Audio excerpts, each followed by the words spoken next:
de pie, levanta las manos al cielo y di conmigo: en mi boca está el poder de la vida y de la muerte. Hablaré palabras de vida y no de muerte, de salud y no de enfermedad, de riqueza, no de pobreza, de bendición y no de maldición, porque en mi boca hay un milagro. Dale un aplauso fuerte al Señor. Este aplauso también es para ustedes en casa. Dios los bendiga. Es un gusto llegar hasta su hogar. Esperamos verlos pronto en esta su casa. Pueden tomar su lugar. Estamos hablando una serie acerca de la fe. La fe es aquello por lo cual alcanzaron buen testimonio los antiguos. La fe es aquello que necesitamos para que las promesas de Dios se hagan realidad en nuestra vida. La fe es el mínimo común, o lo que tenían en común todos los hombres y mujeres que han destacado en las Sagradas Escrituras. Todos los que agradaron a Dios por fe están allí. Cuando usted va a Hebreos 11 y empieza a ver el listado de hombres y mujeres de fe, no deja de ser tentado en pensar en sus faltas, equivocaciones y errores. Pero cuando Dios dicta a través de su Espíritu Santo al escritor de Hebreos ese capítulo, no se dedicó a hablar de los defectos de ellos, se dedicó a hablar de la fe que lo agradó a él. Nosotros no hubiéramos calificado a ninguno de ellos. La Biblia es una gran bendición, pero tiene un pequeño problema para nosotros hoy en el presente. Es que cuando leemos la historia de los hombres y mujeres en la Biblia, leemos ya su final. Ya sabemos cómo terminaron. Ya sabemos cómo termina la historia de Sansón, victorioso al final. Sabemos cómo termina David, victorioso al final. Sabemos cómo termina hasta Rahab la ramera. Sabemos que terminó bien. Sabemos que terminó bien Gedeón. Sabemos que terminó bien Josué. Sabemos que, me estoy explicando, que terminó bien Abraham, que terminó bien Sara, que terminó bien Noé. Pero ¿cuál es el problema?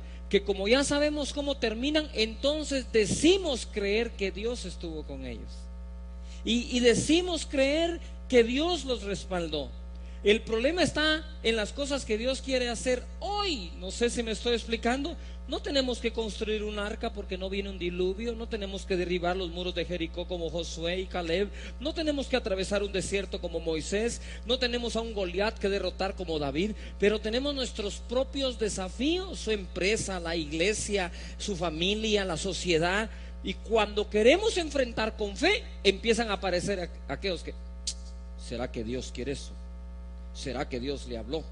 ¿Será que Dios le dijo? Ay, yo quiero estar seguro que Dios me habló. 700 confirmaciones para poder hacerlo. Y empezamos a disfrazar nuestra carnalidad, que es incredulidad, de una supuesta espiritualidad, que es una perfecta obediencia a Dios. Yuhu. Si hubieran vivido en el tiempo de Noé, también lo dejan por hacer un arca. Lo que pasa es, como ya saben que sí fue verdad lo del arca y sí fue verdad lo del diluvio, dicen: gloria a Dios por Noé y el arca. Yuhu. Pero si hubieran vivido con él, y Noé se le ocurre decirle a usted y a mí: fíjense que aquí en la tierra donde nunca ha llovido va a haber un diluvio. ¿Qué? Pero si no conocemos la lluvia, o sea, no conocemos la palabra lluvia, porque ¿qué es llover? No sabían qué era llover, mucho menos que era un diluvio. Pero las fuentes de las aguas se rompieron, salió el agua y se inundó la tierra, y se necesitó el arca. Nadie le creyó, solo su familia, porque ni modo, el viejito va: vos martilla aquí, vos trae aquí, pon este. Y ¿qué le queda al hijo que decir? Bueno, me traes todos esos troncos para acá, los cortás, haces unas tablas y pones aquí está el diseño. ¿Y qué? Y no fue de un año, de 2, de 4, de 5 años, no, fue de muchísimos años poderlo construir. ¿Me estoy explicando? Entonces el problema no está en si creemos en lo que Dios hizo. El problema de la fe es si creemos en lo que Dios va a hacer. No sé si me estoy explicando hoy claramente, y si hay gente aquí que me está escuchando, pero el problema no es creer si Dios lo hizo. El problema es creer si Dios lo va a hacer. Claro que miramos gente sanando en las Escrituras, tocando el borde del manto del Señor. Claro que podemos ver leprosos siendo limpiados. El problema no es creer que Jesús lo hizo. El problema es creer si Dios lo va a hacer contigo. ahora, en este siglo, en este milenio. Durante esta serie usted va a salir aquí muy motivado, desafiado, inquieto y molesto, porque por cualquier lado le vamos a entrar hasta que se levante en fe. Mientras predico va a sentir cosas por dentro, inquietudes, ansiedad por levantarse, ir a hacer algo. Le va a pasar de todo. Paz porque sabe que Dios lo va a hacer, bravo porque no le gustó lo que dije, feliz porque al fin su marido lo oyó. Usted va a hacer una mezcla ahí que usted va a estar sintiendo mientras su fe es desafiada. Levanta las manos conmigo, di conmigo: mi fe va a ser desafiada. Quiero ubicarlos un poco. Vamos a Marcos capítulo 12, verso 16.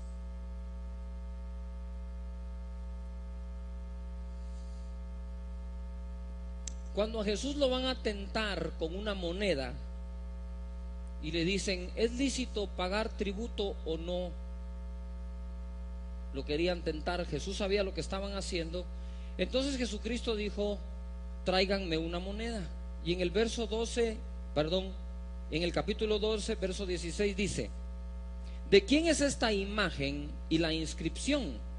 Ellos le dijeron: de César. Todo el mundo diga: César.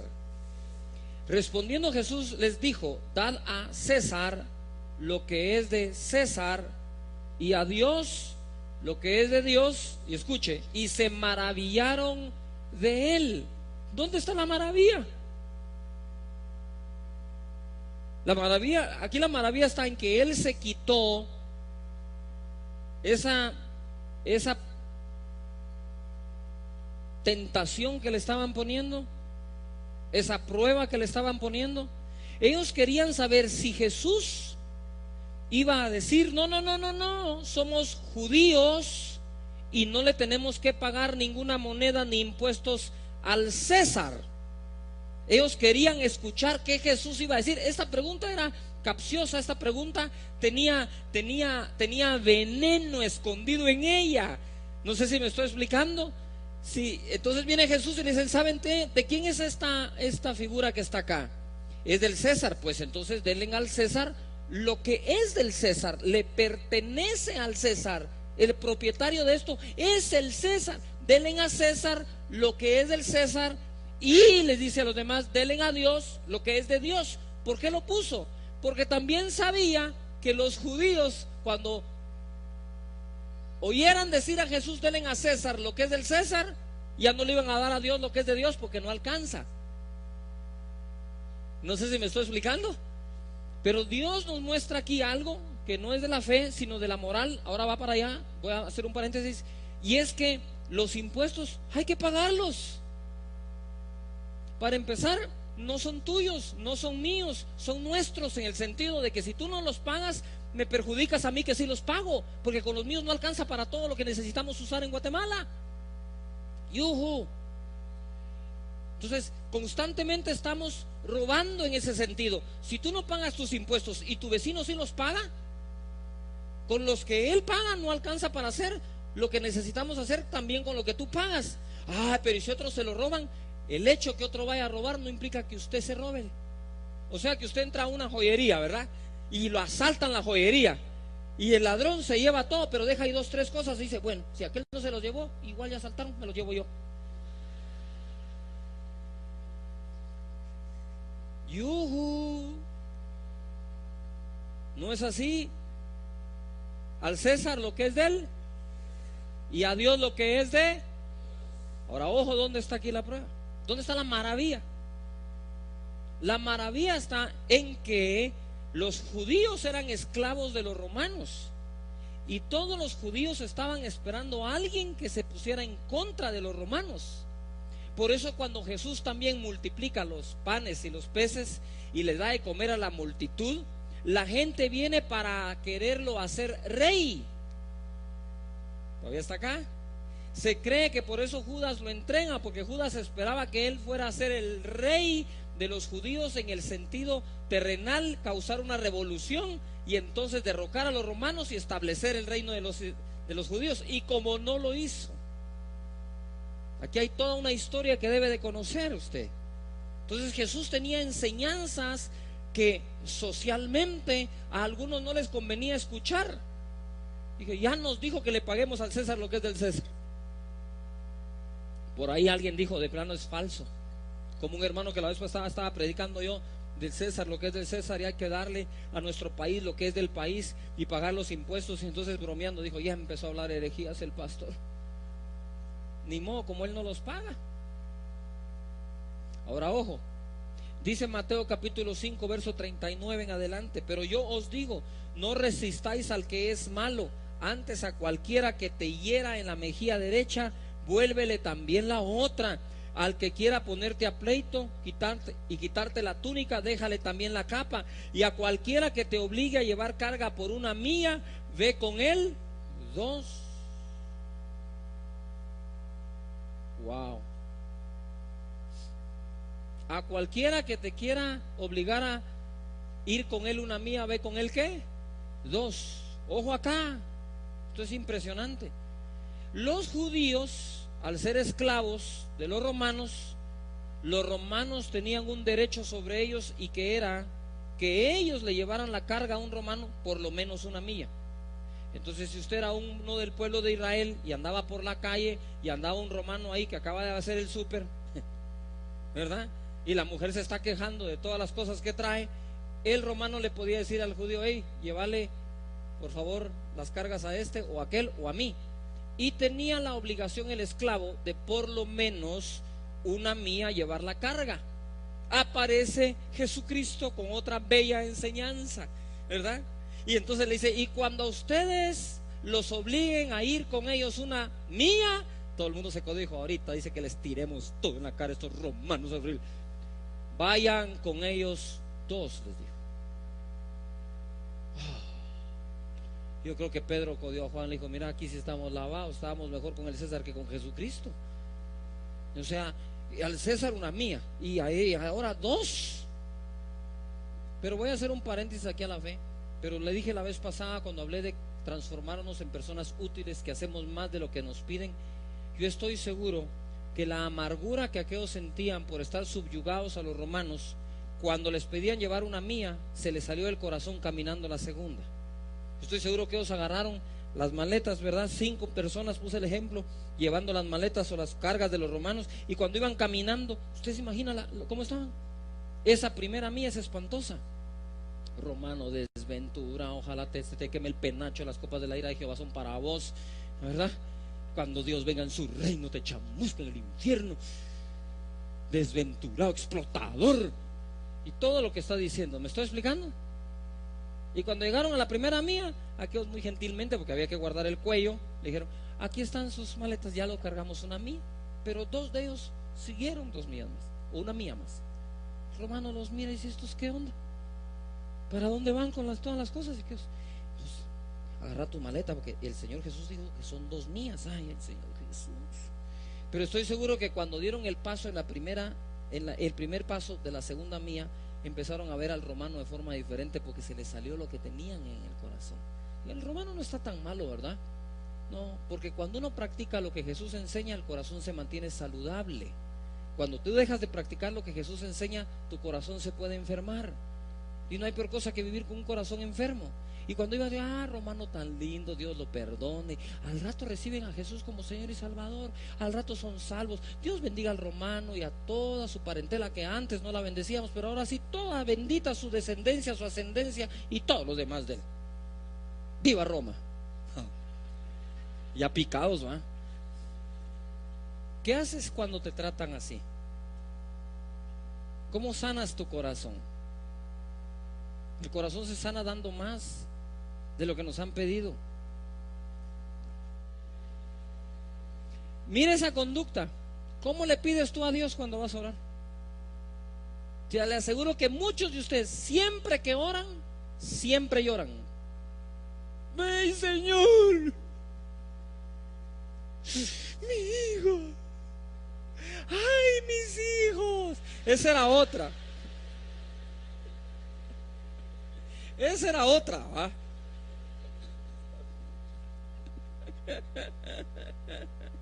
Ay, descendientes de la Llorona. Entonces, tenemos que aprender. Por más que le oremos hacia Dios, Dios no nos lo va a dar. Dios va a respetar nuestra fe. Entonces, ojo acá. Ese es el contexto en el que estábamos. Ahora sí, acompáñenme a Lucas capítulo 7. Porque al explicarles esto primero, ustedes van a recibir una revelación hermosa de las Escrituras en la fe del romano. Dice así, versículo 3 del capítulo 7 de San Lucas. Cuando el centurión oyó hablar de Jesús, ¿cuando el centurión qué? ¿Cuando el centurión qué? ¿Cuál es el verbo ahí? Oír. ¿Cuando el centurión qué? Oyó. Digan conmigo, oír. Digan de nuevo, oír. La fe viene por él. La fe viene por él. Cuanto más oigo, más fe puedo llegar a tener. Entre menos oigo, más estoy arriesgando la fe que ya tengo.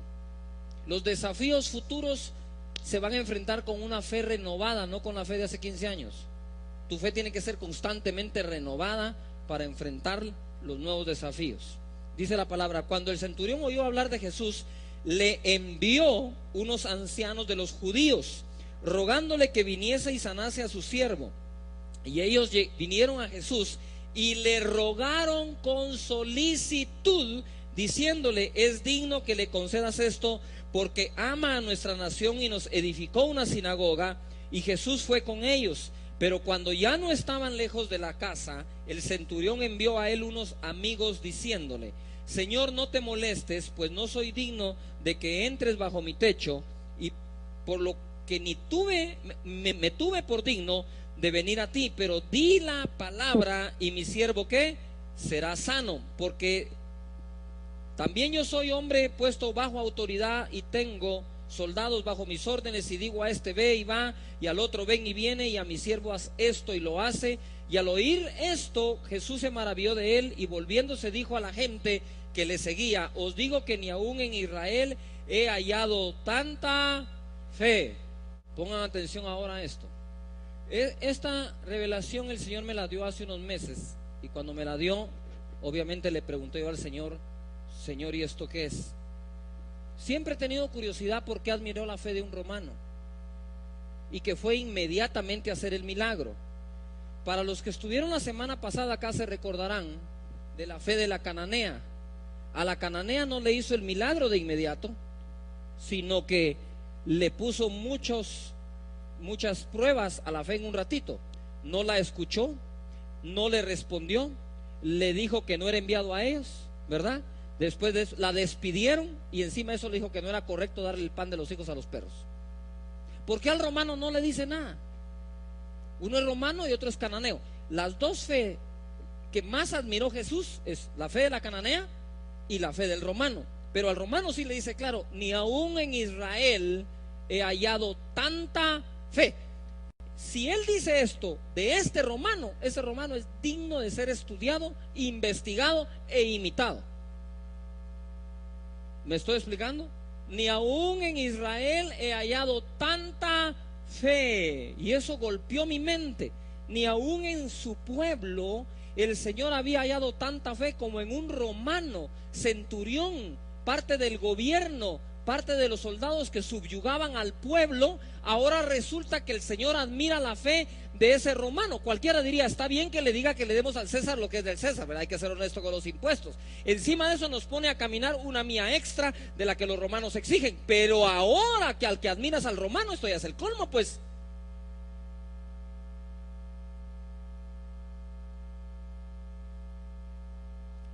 Si yo encuentro que Jesús admira a alguien, yo voy a encontrar la manera de estar cerca de ese alguien. Y si yo encuentro cómo Dios bendice a alguien tremendamente, yo voy a encontrar la manera de mínimo aprender de ese alguien. Yuhu. Yo miro a Pedro caminando sobre el agua, por más que se hunda, yo me pongo a tomar café con él todos los días posibles. Tengo que descubrir cómo le hace. Yuhu. En esta serie que no te debes de perder por nada del mundo, Y usted diga, es que pastor, no me alcanza la gasolina para venir todos los domingos, pues vamos a empezar por tener fe para venir todos los domingos a oír la palabra, que nos va a dar más fe para todo lo demás. O sea, en algún lugar tiene que empezar a aplicar la fe, no sé si me explico. Entonces aplique la fe para oír más de fe.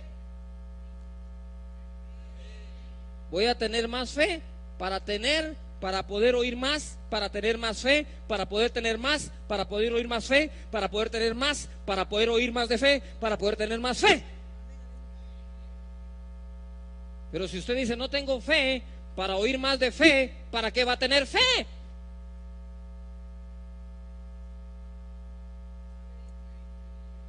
Fe, usted le dice al vecino, a tuto me llevas hoy. Y se viene a tuto. Y el otro domingo te llevo yo. Y órale a Dios que para el otro domingo ya Dios le provee un carrito.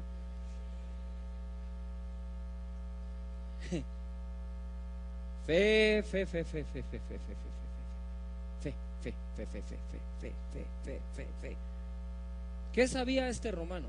Bueno, primero, cuando oyó hablar de Jesús, no solo tuvo la fe, sino que también, dame mejor volumen, porfa. No solo tuvo fe, sino que también lo investigó, estoy seguro. Es el Imperio Romano. Cualquier persona que acumula masas, ¿sí? Es investigada, es observada y es escuchada. No sé si me estoy explicando. Bendito sea nuestro Señor. Estuvimos en Venezuela.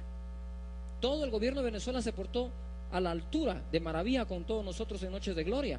Pero si yo fui a hablarle a más de 130,000 personas en una noche y a más de 200,000 en las dos, ¿usted no cree que hubo gente bien oyendo qué iba a decirles yo a las masas? Yuhu, seguro.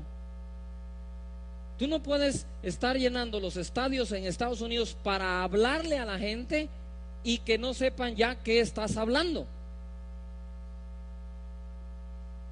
A Jesús toda la ciudad lo salía a escuchar.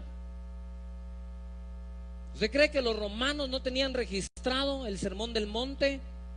Lo que él decía, lo que él enseñaba. No fuera a ser verdad que se iba a juntar el pueblo en el monte de los olivos para causarle una revolución y votar a los romanos. ¿Cree que los romanos no estaban enterados que estaba pasando? ¿Ah? Por supuesto que estaban enterados. Entonces cuando el romano iba a hablar de Jesús, agarró su computadora, estoy tratando de mezclar así como, y puso Jesús, ¿verdad? Y le salieron un montón. Dijo, ¿cuál? Ahí dice, de Nazaret, él. De Nazaret. Dijo, impresionante. ¿Cómo así?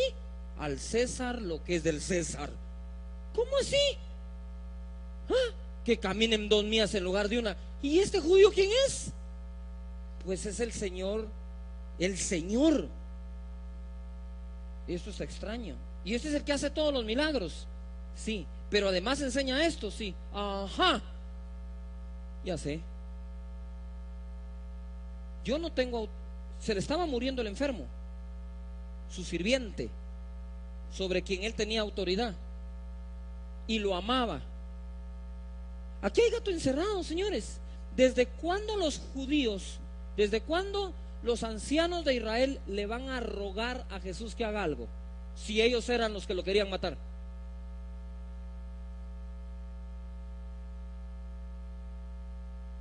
¿Desde cuándo los judíos del pueblo de Israel entonces iban a irle a suplicar, le iban a rogar con solicitud que por favor fuera a la casa de un romano a sanar al sirviente? Hay otra versión que dice, y no te niegues a ir, por favor.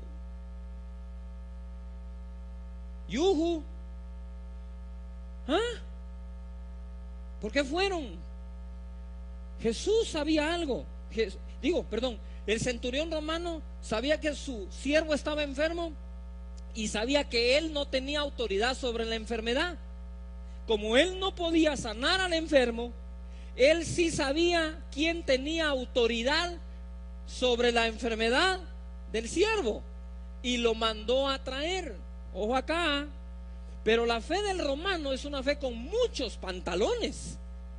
Es una fe casi abusiva. Pero Jesús la admiró. No sé si me estoy explicando. Porque Jesús sabía que él perdón, el romano sabía que él no tenía autoridad sobre la enfermedad, pero sabía que Jesús el judío sí tenía autoridad sobre la enfermedad. Y entonces usó su autoridad que tenía sobre un judío porque era esclavo. Es una pregunta ahora.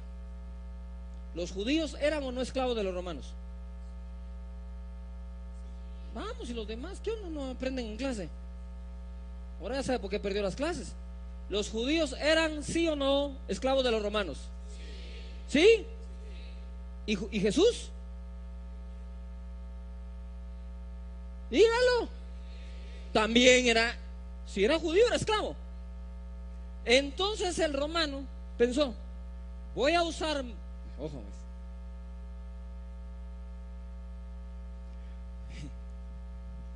miren lo que hizo el romano. Miren la fe del romano. Dijo, ajá, yo no lo puedo sanar, pero ya sé qué voy a hacer. Hay un tal Jesús judío que tiene autoridad sobre las enfermedades, que enseña muy bien al pueblo judío de cómo respetar a las autoridades romanas. Entonces el romano usó su autoridad para mandar a traer a Jesús el Señor, porque le llamaron Señor. Mandó a traer a Jesús el Señor para darle una orden a Jesús el esclavo. Y cuando está cerca le manda unas personas a decirle sus palabras y le dice, mira Señor, le dijo, no sé cómo explicarte esto, yo lo voy a parafrasear como se lo hubiera dicho yo. Mira Señor, no sé cómo decirte esto, reconozco que eres el Señor. No, muy bien, muy bien. Y hablaba por parábolas. Era buenísimo ese romano, pilas. ¿Cómo te explico esto? Yo soy hombre bajo autoridad. ¿Capisco? You got it? Y tengo personas bajo mi autoridad. Ojo, a uno les digo que vayan y van. Fueron los ancianos de Israel allá contigo, ¿verdad? Ahora ya sabe por qué fueron. Porque ellos también estaban bajo autoridad. Y cuando el romano les decía, me van a traer a Jesús, aquellos dirán, con mucho gusto o sin gusto, pero nosotros vamos. No sé si me estoy explicando. Entonces él le dice, yo soy hombre que también tengo personas bajo mi autoridad, y a uno les digo que vayan y van, a otros les pido que vengan y vienen. Tú veniste, ¿verdad? Sí. Y a mis siervos les digo que hagan algo y lo hacen, ¿verdad? Sí. Saná a mi sirviente.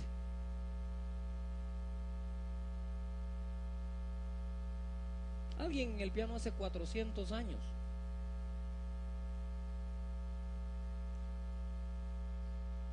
Yuju. A uno les digo que van y fueron. A otro le pido que venga y viene. A otro les digo que hagan algo y lo hacen. Respeto tu señorío como tú vas a respetar el mío, ¿verdad? Saná a mi sirviente. En ese momento Jesús dijo, wow, ¿cómo así? Necesito que sane.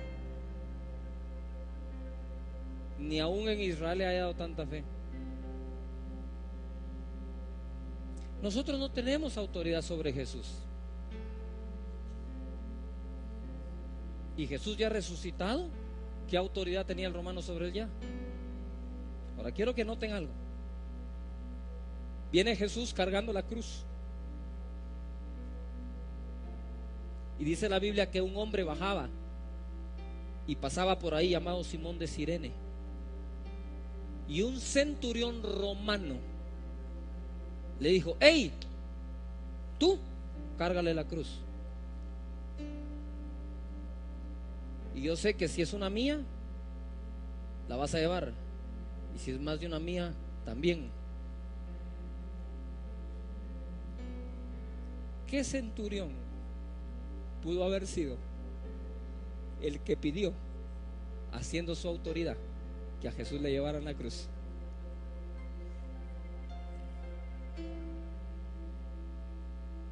Lo más seguro es que él fue el mismo.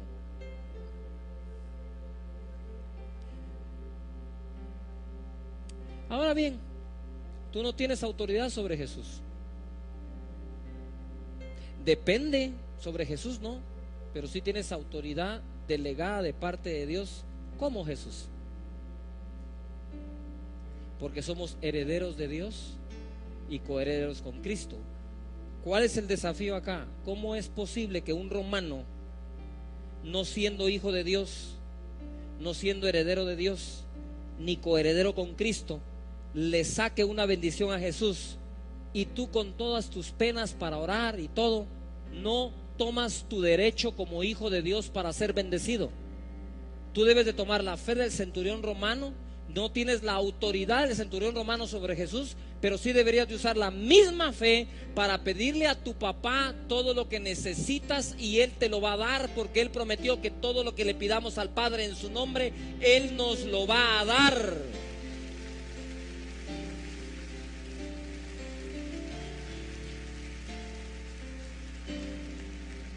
¿Qué es lo que te quiero decir hoy? Es que no es posible que un romano nos gane.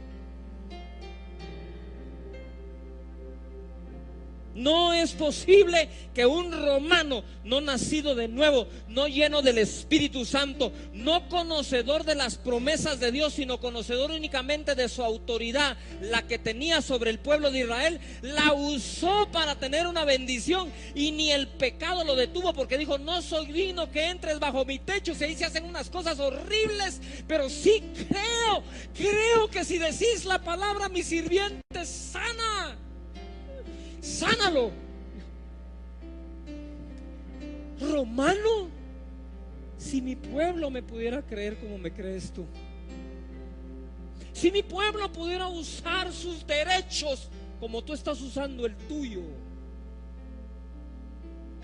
hace tiempos que no estarías en la situación que estás. Hace tiempo que estarías llenísimo de bendiciones. Ahora te voy a lanzar una última pregunta para que aprendas algo. ¿Qué le está pasando a tu fe hoy? ¿Está cambiando, sí o no? ¿Cuánto les está cambiando ahorita la fe? No mañana, ahorita, este domingo. Bájala. Y si no hubieras venido, si este domingo hubiera sido el que no vienes, y no te lo vuelvo a predicar en 10 años,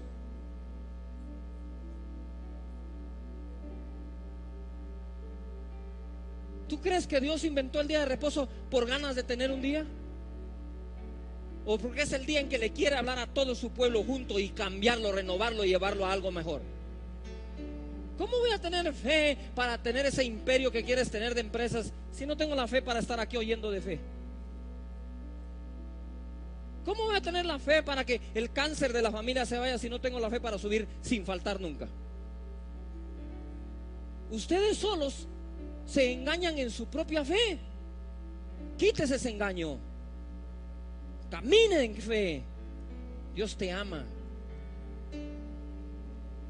más de lo que amó al romano. Si al romano Jesús le respondió, no me va a responder a mí. ¡Ja! Cuando yo leí eso, y entonces el Señor me habló. ¿Algunos de ustedes habían oído a algún predicador hablar de esto? De la autoridad que tenía sobre un esclavo. ¿Habían oído hablar de Jesús el esclavo? Así como ahora. Ni yo. Fue en mi cuarto donde Dios me habló, y cuando me da la revelación digo: Señor, ¿y esto? Entonces me dice: ¿por qué crees que te la di a ti y nunca la habías oído? Porque has caminado tanto en fe que ya llegaste aquí.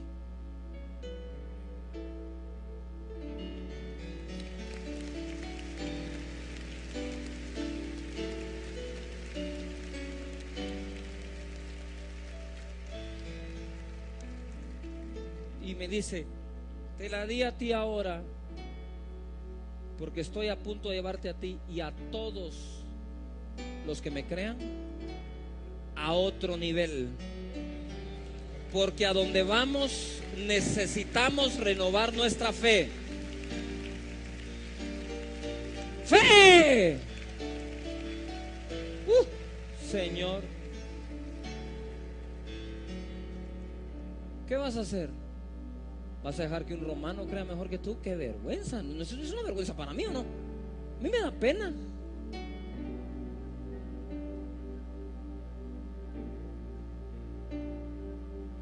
¿Será que Dios me quiere bendecir? ¿Será que Dios? ¿Será que el Señor? Y el romano, ¿qué será? Ni que 8/4. Ustedes judíos, ustedes esclavos, lo siento mucho, señor mi siervo. Es una orden. No me gustaría hacerlo, pero o lo hago o se muere el otro.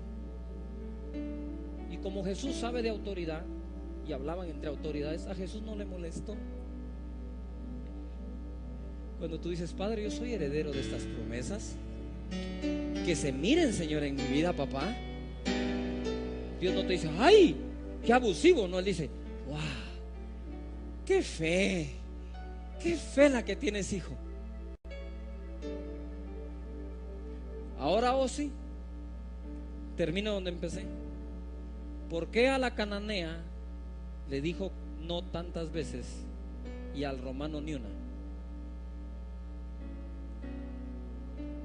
¿Por qué a la cananea no le contestó? Le dijo, no soy enviado sino a las ovejas de Israel. Y entonces, ¿por qué se le dice que sí tan rápido al romano? Porque con el romano no tenía chance. Él mandaba. La cananea no. Entonces la cananea tuvo que sufrir una confrontación de fe hasta llegar a la fe. El romano ya la tenía, dijo, no, aquí ya sé cómo funciona este cuento.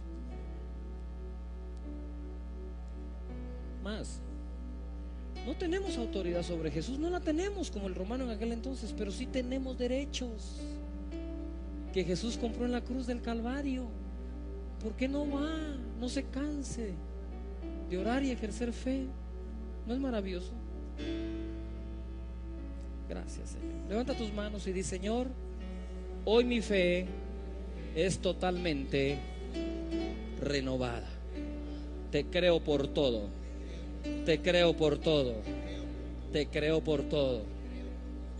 ¿Se dieron cuenta que el romano tuvo pantalones para usar la fe?